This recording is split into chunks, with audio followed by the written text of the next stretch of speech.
According to a UNEP report, only 9% of the plastic waste ever produced has been recycled in the world, while 79% are now in landfills, dumps, or in the environment, and 12% has been incinerated. It's estimated that there will be 12 billion tons of plastic litter in landfills and the environment by 2050. If trends continue, our oceans could contain more plastic than fish by the year 2050. Plastic waste pollution has become one of the greatest environmental challenges in Turkey as much as in Europe for the last decades. Even though Turkey's official recovery rate for municipal waste is just 12% in 2018, the lowest of any Organization for Economic Cooperation and Development member country, Turkey was one of the primary destinations for the EU's waste exports in recent years. For instance, in 2019, with a volume around 11.4 millions of tons. Greenpeace Turkey portrays this situation as 213 trucks full of plastic dumping these plastics in Turkey every day. The top 5 plastic waste exporters to Turkey were respectively the UK, Italy, Belgium, Germany, and France. According to a report entitled Plastic Waste Inputs from Land into the Ocean, Turkey ranks as the 14th among the list of top 20 countries in the world that mismanage plastic waste the most.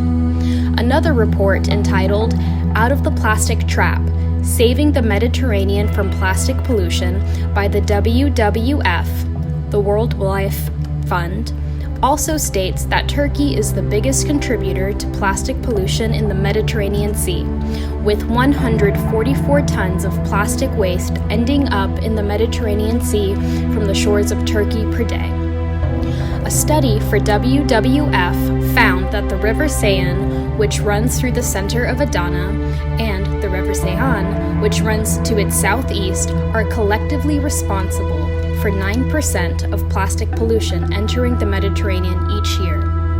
It's the most polluted stretch of the entire Mediterranean. In August 2020, Interpol noted that the influx of European plastic waste to Turkey had contributed to an explosion of waste crime, with imported plastic waste dumped illegally and then burned. Turkey, an OECD member and the only country that has ratified the Basel Convention but not its plastic waste amendments, is now at the risk of becoming a dump for plastic scraps. Turkey submitted a notification of non-acceptance under Article 18, 2C and 3. Turkey has explained that it has not accepted the amendments because Turkish authorities regard January 1st, 2021 as early to make necessary preparations for the implementation of the amendments and additional time is needed. While the non-recyclable plastic scraps cannot be exported to non-OECD countries anymore, these can be rerouted to Turkey since it is an OECD country. Turkey has already begun to be a primary destination for plastic waste due to the non-OECD countries' ban on polluting plastic waste imports. Hence, this situation is thought to fuel the already existing plastic crisis in Turkey. It shouldn't be forgotten that the ignorance of the environment anywhere in the world has an impact for the rest of the world. The EU authorities could not claim that the effect of lingering plastic waste disaster in Turkey is limited with the Turkish boundary.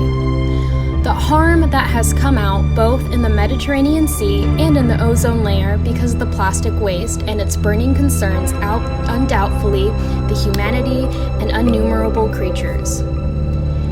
Even if Turkish authorities pretend to take some measures on the issue, it doesn't seem to continue and have an effect at the expected level because of the instability of the current Turkish policy.